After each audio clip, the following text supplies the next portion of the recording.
Ang K-drama na Marry My Husband ay nagdala sa akin ng sari-saring emosyon. Sa aking munting opinyon, ay tila kulang ng konti ang chemistry sa pagitan ng dalawang bida, at marahil may lalagay natin ito sa dahilang hindi masyadong effective o nagba-bounce off sa isa't isa ang unique na acting styles ng dalawang bida. At dagdag pa rito ay ang nakakapanghinayang na cliché sa plot ng kwento, na sa tingin ko ay may maraming sinayang na pagkakataon upang gawing lubusang malalim ang storytelling nito. Nakakapagod rin na makita na paulit-ulit ang mga ad placement sa loob ng palabas. At nakaka-concern naman ang portrayal ng beauty standards, at kung ano ang posibleng epekto nito sa mga batang manunood. Ngunit na-appreciate ko naman ang time travel at romantic elements, sa kabila ng mga logical inconsistencies, at ang simplistic na revenge plot.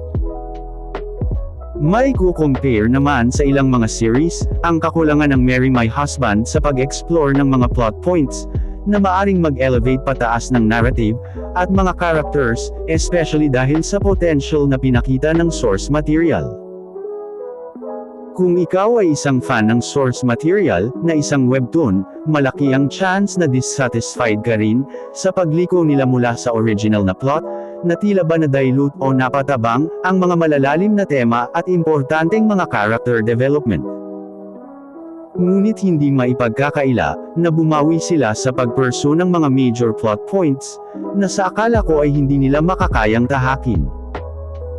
Nakakasiya rin na satisfying ang ending at least, ngunit hindi talaga nito makokompensasyonan ang overall narrative changes.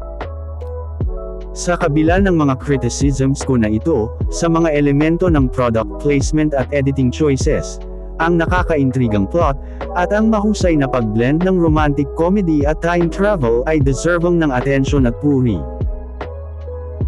Samantalang ang desisyong limitahan ang series sa 16 na episodes ay karerespeto, dahil iniiwasan nito ang mga prolonged storylines, na madalas makita sa ibang K-drama, na kadalasan ay nagkakalat lamang, at wala namang may ambag sa overall narrative.